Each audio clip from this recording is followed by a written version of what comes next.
Halo guys, sebelum menonton video, jangan lupa di subscribe dulu ya. Terima kasih.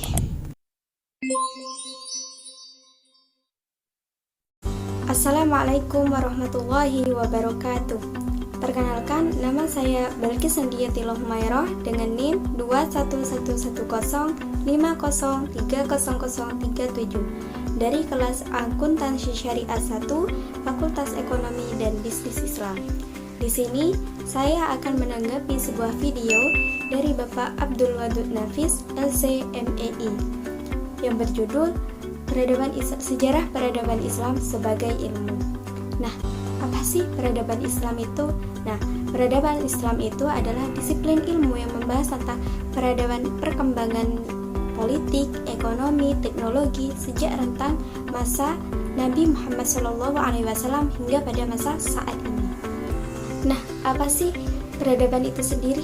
Nah, peradaban itu adalah kemajuan lahir dan batin yang meliputi kecerdasan dan kebudayaan yang berobjekkan sebuah bangsa.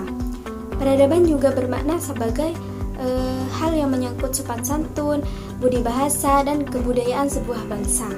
Sedangkan ilmu pengetahuan adalah deretan-deretan konsep dan skema konsep yang mereka itu saling berhubungan satu sama lain dan dibuktikan dengan cara observasi dan eksperimentasi. Selanjutnya adalah ada 6 kriteria dalam ilmu pengetahuan. Yang pertama, memiliki objek yang jelas. Nah, harus mempunyai objek yang jelas agar pembahasannya itu mudah dipahami. Yang kedua, harus memiliki metode tertentu. Yang ketiga, disusun secara sistematis atau disusun secara berurutan. Yang keempat, menggunakan pemikiran yang rasional, yang mudah dipahami oleh akal, yang masuk akal.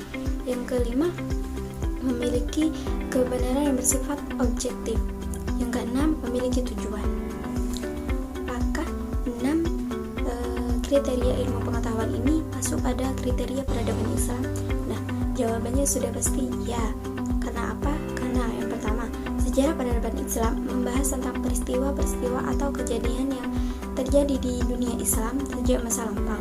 Nah, dalam hal ini sejarah peradaban Islam itu sudah mempunyai objek yang jelas. Dan yang kedua, dalam memperoleh informasi tentang sejarah peradaban Islam dapat dilakukan dengan beberapa metode, yaitu yang pertama metode observasi dan yang kedua metode dokumentasi. Yang ketiga adalah sejarah peradaban Islam disajikan secara urut, secara sistematis berdasarkan tahun-tahun kejadiannya. Jadi dalam sejarah peradaban Islam itu sejarahnya itu sudah urut berdasarkan tahun kejadiannya, tidak semena-mena dalam mengurutkan sejarah peradaban Islam itu.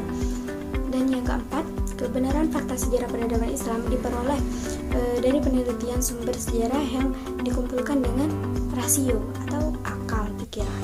Yang kelima, kebenaran fakta dalam sejarah peradaban Islam itu bersifat objektif karena dalam penyusunan sejarah Islam itu harus berdasarkan fakta. Yang keenam, sejarah peradaban Islam itu disusun untuk tujuan mengenang dan mempelajari lintasan sejarah di masa lalu, agar kita itu bisa mengetahui bagaimana sih sejarah peradaban Islam di masa lalu, bagaimana sih perkembangan yang terjadi pada masa lalu. Yang terakhir adalah manfaat mempelajari sejarah peradaban Islam. Ada 2 manfaat dalam mempelajari sejarah peradaban Islam.